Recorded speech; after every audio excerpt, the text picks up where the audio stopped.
क्या निशिकांत दुबे इस बयान को लेकर, क्योंकि बयान किसी और पे नहीं बल्कि सर्वोच्च न्यायालय पे दिया गया है, जेल जा सकते हैं? और क्या उपराष्ट्रपति पर भी एक्शन हो सकता है किन्हीं धाराओं के तहत?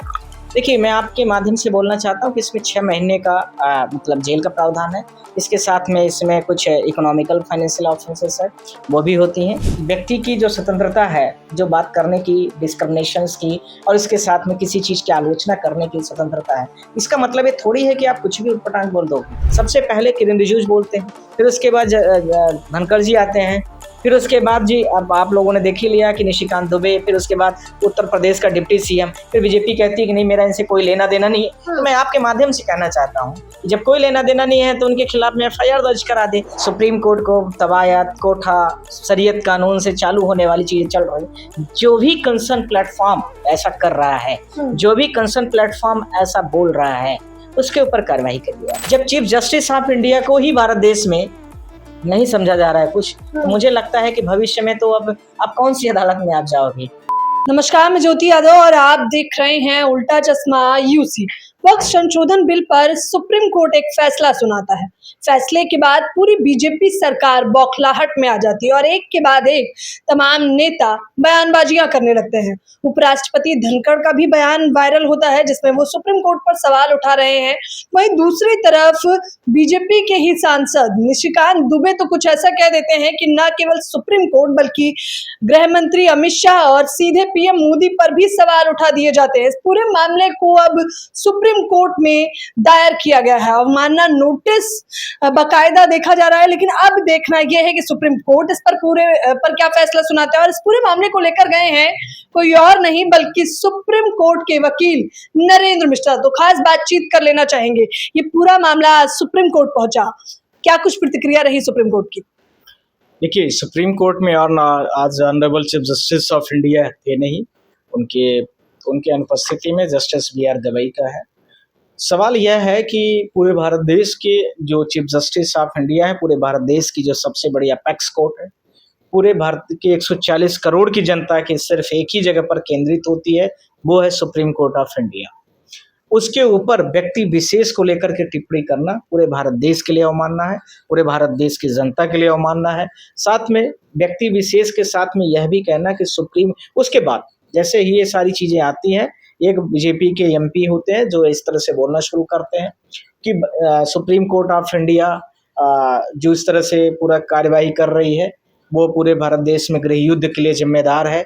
और भी बहुत प्रकार के उसमें जस्टिस संजीव खन्ना जिम्मेदार है और भी विभिन्न प्रकार के शब्द बोलते हैं। उसके बाद जो विभिन्न प्रकार की सोशल मीडियाज की ट्रोल आर्मी है, जो सोशल मीडियाज के बहुत सारे ग्रुप्स चलते हैं, उन सब में बिल्कुल बाढ़-सी आ गई और सुप्रीम कोर्ट ऑफ इंडिया को कहीं कोठा बताया गया, तो कहीं तवायत बताया गया, तो कहीं सुप्रीम कोर्ट ऑफ इंडिया को विभिन्न नामों से चीफ जस्टिस ऑफ इंडिया की मिमी बना दी गई और इसके बाद में शरीयत के द्वारा ये पूरा सुप्रीम कोर्ट ऑफ इंडिया को रेगुलराइज करने के लिए आरोप भी लगा दिया गया। क्या भारत देश के सुप्रीम कोर्ट में यदि इतना पावर है, चीफ जस्टिस के पास इतना पावर है, तो क्या इतनी व्यक्ति की जो स्वतंत्रता है, जो बात करने की, डिस्क्रिमिनेशंस की और इसके साथ में किसी चीज की आलोचना करने की स्वतंत्रता है, इसका मतलब ये थोड़ी है कि आप कुछ भी उटपटांग बोल दोगे। जबकि यह मैटर इसलिए शुरू हुआ कि 2 सुप्रीम कोर्ट से जजमेंट आते हैं, एक पॉकेट वेटोज को लेकर के, जिसमें कोई भी गवर्नर स्टेट के लेवल पर, president of India national level पर किसी भी बिल को अपने जब एक्ट बनने के लिए जाता है तो प्रेसिडेंट की सिग्नेचर चाहिए होती है।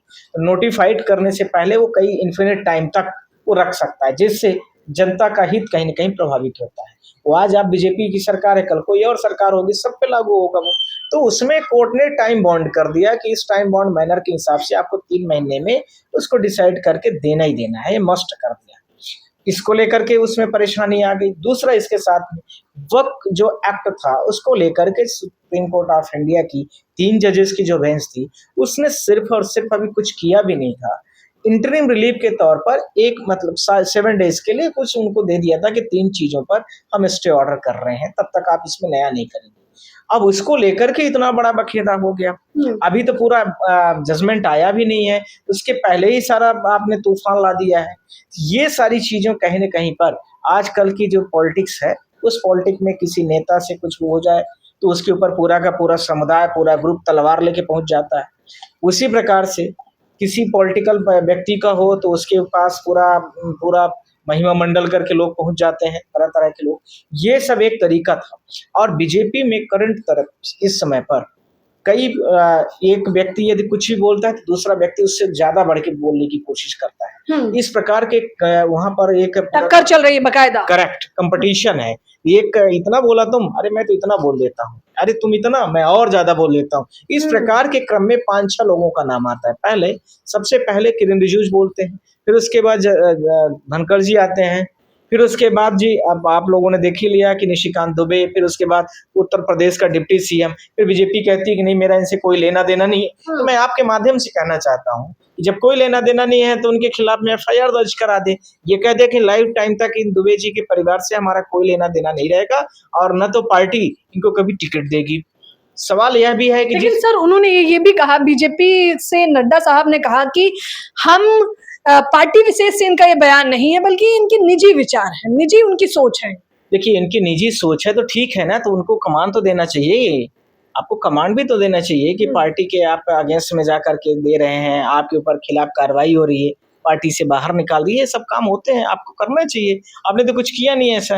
आप तो सिर्फ और सिर्फ ये कह करके अपना पलड़ा झाड़ना चाहते हो कि ये इन लोगों ने बोल दिया है, काम कर दिया है, अब हम अपना इस तरह से कह के अपना बचाव कर सकते हैं। तो ये प्री प्लान हो सकता है, पहले से बनाया गया ये कि कार्यान्वित योजना है, इस तरह से करना है आपको, इस तरह से हम बाहर हो जाएंगे, या तो फिर आप एक्शन नहीं करना देना चाहते, आप उनसे डरते हो, यही हो सकता है। हमारा सवाल सिर्फ इतना है सुप्रीम कोर्ट ऑफ इंडिया से कि उन्होंने जैसे ये सारे लोग बोल रहे हैं इन पे कार्रवाई, ऐसे इसके पहले जो लोगों ने बोला होगा सुप्रीम कोर्ट को लेकर के, उन पे कार्रवाई करनी चाहिए थी। यदि वो ऐसी कार्रवाई करते तो ऐसी चीजें घटनाएं न घटती, जो मुझे लगता है, इसीलिए वो ऐसा बोल भी रहे हैं। अब हम लोगों ने पिटीशन फाइल कर दिया कि लॉर्डशिप ये तो सीमा ही बिल्कुल क्रॉस हो गई है, तो अब कोर्ट ने बोल दिया है कि हम इसमें आप लोग सीधा पिटीशन लेके आइए, हम इसको करेंगे, न तो अटॉर्नी जनरल की जरूरत है। आप लोगों ने तो मीडिया की न्यूज देख ही लिया है। ध्यान रखना इसमें 2 पिटीशन आई है, एक पिटीशन मेरी, एक पिटीशन और किसी की है। तो ये सारी चीजों को लेकर के, और यह भी ध्यान रखना है कि हमने अटॉर्नी जनरल को भी टैग कर दिया है और इसके साथ में सुप्रीम कोर्ट को भी साथ में हमने तो पिटीशन को किया ही है। हाँ, आज आप सुप्रीम कोर्ट में किन किन मुख्य बिंदुओं को लेकर पहुंचे? हमारे देखिए 8-10 पॉइंट मेन है। पहला ये है कि जिस प्रकार से बीजेपी के पार्टीज के निशिकांत दुबे ने हमारे सुप्रीम कोर्ट ऑफ इंडिया को इस प्रकार से चीफ जस्टिस ऑफ इंडिया को बोला कि जितने भी डोमेस्टिक वायलेंस हो रहे हैं, जितने भी गृह युद्ध हो रहे हैं, उसके लिए chief justice of India Sanjeev Khanna जिम्मेदार हैं, पहली बात। दूसरी बात, उन्होंने यह भी बोला कि पार्लियामेंट के पास ये बिल बनाने की शक्तियां जो हैं सुप्रीम कोर्ट खुद ही बनाती है, तो फिर हमें इसको बंद कर देना चाहिए। सुप्रीम कोर्ट तो कभी नहीं कही कि हम आपको कुछ इंटरफेयर कर रहे हैं। सुप्रीम कोर्ट तो चेक करती है कि आपने जो परीक्षा दे के आए, एग्जाम दे के आ रहे, वो सही है कि गलत है। यदि गलत है तो आपको कमेंट करके बता दी, इसको आप ठीक करिए, सुधार करिए, क्योंकि आप बिल को लेके आते हैं बड़ी जल्दी जल्दी से। आप किसी समूह व्यक्ति विशेष को टारगेट करके बनाते हैं, आप उसको जेपीसी वगैरह की पूरी जांच करते नहीं है। जेपीसी वगैरह वाले कुछ रिपोर्ट पेश करते हैं तो आप उनको टाइम ही नहीं देते हैं। कहने के लिए कहते हैं कि मैं 2000 पन्ने की चेक कर लिया हूं, ये सब कहने की बात है। पॉइंट नंबर 2 था। पॉइंट नंबर 3, हमने सुप्रीम कोर्ट से यह भी हमारी रिक्वेस्ट है कि जिस प्रकार से ये कंपटीशन आज के दौर पर चल रहा है, सुप्रीम कोर्ट को तबायत, कोठा, शरीयत कानून से चालू होने वाली चीजें चल रही है, जो भी कंसर्न प्लेटफॉर्म ऐसा कर रहा है, जो भी कंसर्न प्लेटफॉर्म ऐसा बोल रहा है, उसके ऊपर कार्रवाई करिए। इन फ्यूचर ऐसी प्रक्रियाएं ना हो, ये ध्यान रखना। पॉइंट नंबर 4, जब चीफ जस्टिस ऑफ इंडिया को ही भारत देश में नहीं समझा जा रहा है कुछ, तो मुझे लगता है कि भविष्य में तो अब कौन सी अदालत में आप जाओगे? हम लोगों को, सारे वकीलों को अब तो इंटरनेशनल कोर्ट चलना पड़ेगा, और भारत देश की जनता जनार्दन को, 140 करोड़ जो जनता है, उसको पिटीशन और अपील और बेल फाइल करना होगा। तो फिर चलेंगे हम लोग द में, जो वहां पर कोर्ट है यूरोप कंट्रीज में, वहां सब लोग चलेंगे, वहां पर अपील करेंगे। नेक्स्ट पॉइंट, हमने कोर्ट से यह भी बोला, यह भी मतलब बात को रखा आज के लिए, कि आज के 50 साल के इतिहास में ऐसा पहले कभी नहीं देखा गया होगा, मुझे लगता है। इसलिए पॉइंट बहुत संज्ञान और बहुत गंभीर मुद्दा है, इसलिए कोर्ट को ऐसे मैटरों को तत्काल तरीके से संज्ञान लेना चाहिए, और इसमें संज्ञान के लिए कॉग्निजेंस ऑफेंस लेते हुए तत्काल इनके ऊपर एक्शन लीजिए आप। ये सारे मुद्दों के साथ है, अब कल हम लोग मेंशनिंग कर रहे हैं और इनमें तत्काल कार्यवाही करने के लिए हम लोग आ रहे हैं। चीफ जस्टिस ऑफ इंडिया से हम लोग रिक्वेस्ट भी कर रहे हैं कि इसमें तत्काल कुछ ना कुछ लॉर्डशिप करिए आप, क्योंकि ये चीजें बहुत ज्यादा सर से बढ़ रही। क्यों? कॉन्स्टिट्यूशन को मानते नहीं, धारा कानून कुछ होता नहीं इनके लिए, क्योंकि हर जगह सरकारें होती हैं और कानून के ऊपर लागू नहीं करते, या तो कहीं एडमिनिस्ट्रेशन, बाकी चीजें वो जो बचती है इनकी सीबीआई ईडी इनकम टैक्स कर देती है। तो ये बोलबाले बने हुए हैं सबके विपक्ष को लेकर के। तो इसलिए कंसर्न देना जरूरी है कि अब ये चीफ जस्टिस ऑफ इंडिया को भी कमांड करने लगे, तो फिर अब देश की जनता कहाँ जाएगी? एक ही तो भरोसा है, हम लोगों का टेम्पल तो वही है। सुबह जाते हैं सारे लोग, सारे वकीलों के लिए, छोटी कोर्ट हो या बड़ी कोर्ट हो, निचली अदालत हो या सर्वोच्च अदालत हो, हम सबके लिए तो वही मंदिर है। नेता लोग तो कुछ भी करें, हमें उससे नहीं, पर यह है कि संवैधानिक तंत्रों पर आप बोलेंगे।